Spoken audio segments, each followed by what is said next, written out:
Much, Lindsay. Okay, this morning we are looking at the future of jobs, and here's a number for you. According to the World Economic Forum, 170 million new jobs are going to be created this decade. 170 million. So what will those jobs be, and what skills do you need to land one of them?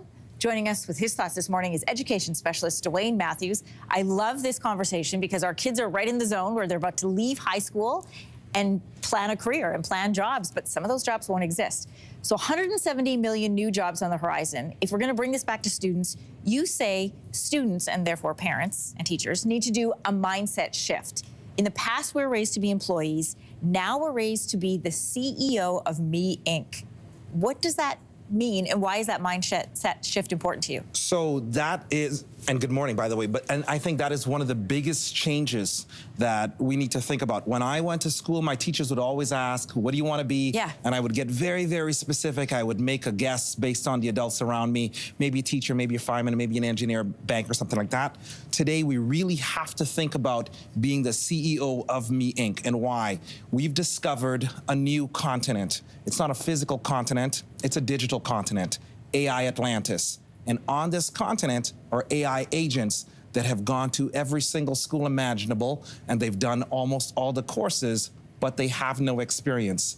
They require orchestration. So very much like a CEO, our children are going to have to be discerning.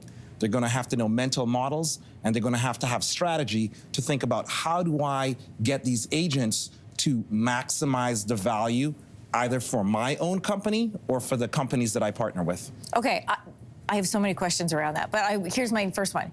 You'd recommend that students don't focus on waiting on their schools and post-secondary institutions. You recommend short course and micro-credentials. So are we talking like a 2-year diploma program? What are we talking about?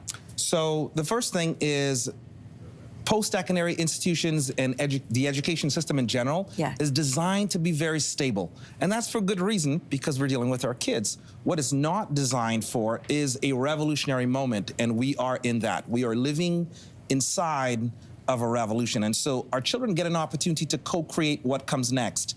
So the best thing that they can start to do is rapid upskilling. They have to go and look at what are the different types of courses that they can find that are free, what are the things that they can learn on their own, how do they learn how to learn, and how do they combine their human intelligence with the artificial intelligence. Okay, let's talk about that equation. It is HI, or human intelligence, plus AI, artificial intelligence, in your estimation, equals a superpower. So what does that mean?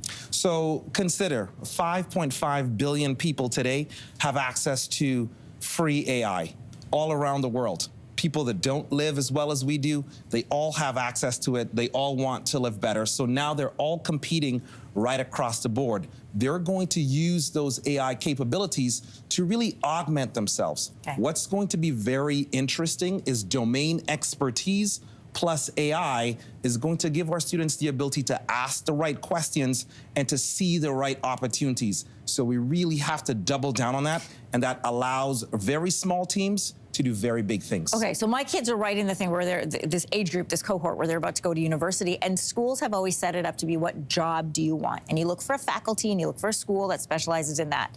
But you're saying that that's gonna fall apart. Yes. Yes, can you imagine 100 years ago walking to a farmer when 98% of all the people were farming and saying 100 years into the future, your great-grandchildren will live or work in really tall buildings and they'll move mail back and forth for about $100,000. That's precisely what we've done, and it would have seemed just as crazy as it seems now. So now we have to really prepare for mental resilience. Okay. And cognitive endurance. Okay, I'm looking for them to have a career and a job so they're not living in my house forever. So you say almost all senior company leaders are complaining about soft skills in new grads. This is what you're hearing directly from people who are running these companies now. What are examples of those soft skills, and what do new grads need to have when they walk out to the workforce? Sure, so high trust collaboration is huge.